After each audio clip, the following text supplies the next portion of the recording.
महाराष्ट्राच्या राजकारणामध्ये सध्या अशोक खरात हे नाव चांगलंच चर्चेत आलेलं आहे। अशोक खरात नावाच्या व्यक्तीवर फसवणूक, तोतयेगिरी आणि भोंदूगिरीचे गंभीर स्वरूपाचे आरोप असून या प्रकरणाचे धागेदोरे थेट नेत्यांपर्यंत पोहोचल्यानं राज्याचं राजकारण अक्षरशः ढवळून निघालंय। या पार्श्वभूमीवर विधानसभेमध्ये विजय वडेट्टीवार यांनी आक्रमक पवित्रा घेत सरकारला धारेवर धरलं। सभागृहामध्ये बोलत असताना विजय वडेट्टीवार यांनी अत्यंत खळबळजनक दावे केले। अशोक खरात सारख्या व्यक्तीच्या भोंदूगिरीमुळे पुरोगामी महाराष्ट्राची देशभर बदनामी होते। मग अशा शब्दात त्यांनी आपला संताप व्यक्त केला। विशेष म्हणजे या भोंदूबाबाला वाचवण्यासाठी प्रशासनातील 3 मोठे अधिकारी आणि थेट IPS दर्जाचे अधिकारी पडद्यामागून सूत्र हलवत असल्याचा गंभीर आरोप वडेट्टीवार यांनी केलाय।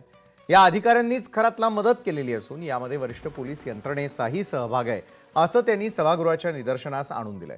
राज्यातील सद्यस्थितीवर उपरोधिक टीका करताना वडेट्टीवार म्हणाले की सध्या राज्यामध्ये वरून कीर्तन आणि आतून तमाशा असे प्रकार सुरू आहेत। सामान्य जनतेची फसवणूक करणाऱ्या अशा भोंदूबाबाला सरकारी यंत्रणा जर कवच पुरवत असेल तर ते राज्यासाठी घातक आहे असं वडेट्टीवारांनी म्हटलं। तसंच या प्रकरणात केवळ अधिकारीच नव्हे तर काही मंत्र्यांचाही वरदहस्त असल्याचा संशय त्यांनी व्यक्त केलेला आहे। अशोक नावाचा जल तयार करायचा, अशोक, आणि काही लोक तर ते अशोक जल घ्यायसाठी जायचे आणि हा अशोक जल त्याच्यामध्ये तो वियाग्रा टाकायचा। ह्या भोंदूगिरीमुळे पूर्ण महाराष्ट्राची बदनामी झाली आहे, संपूर्ण देशामध्ये। आणि ह्यामधून महाराष्ट्राच्या बदनामी बरोबरच ज्या दिवशी हे सगळं प्रकरण पुढे आलं, एका हॉटेलमध्ये 3 IAS अधिकारी त्यांच्यावर कारवाई होऊ नये म्हणून मदत करत होते, हॉटेलमध्ये बसले होते। IPS अधिकारी त्यांनी त्यांचा सुद्धा यामध्ये सहभाग आहे, त्या आरोपीला वाचवण्याचा प्रयत्न झाला। आज संपूर्ण महाराष्ट्रातील जनतेची मान शर्मेने खाली गेली अशा प्रकारचं एक मोठं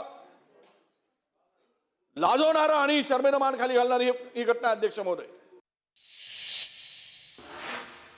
आणि याच प्रकरणावरून भास्कर जाधवही चांगलेच आक्रमक झाले होते। सभागृहाचं लक्ष वेधून घेताना भास्कर जाधव यांनी आग्रही मागणी केलेली आहे की ज्या मंत्र्यांचा या प्रकरणामध्ये सहभाग आहे किंवा जे या भोंदूबाबाला प्रत्यक्ष अप्रत्यक्ष साथ देत आहेत त्यांचे तत्काळ राजीनामे घेतले पाहिजेत।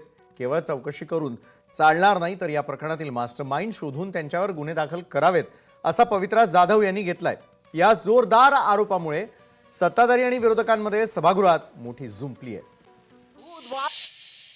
अध्यक्ष महोदय, आम्ही पुरोगामी महाराष्ट्र म्हणायचं, आम्ही या ठिकाणी अंध निर्मूलन कायदे आम्ही सभागृहामध्ये तयार करायचे, आम्ही छत्रपती शिवाजी महाराजांचे वंशज म्हणून आम्ही सांगायचं, आम्ही जरा काय झालं की लोकांना गोमूत्र पाजायचं आणि आता त्या बुवाचं मूत्र प्यायला जाता तुम्ही। लाजा वाटत नाही या महाराष्ट्रामध्ये, पुरोगामी महाराष्ट्रामध्ये असे उद्योग करायला?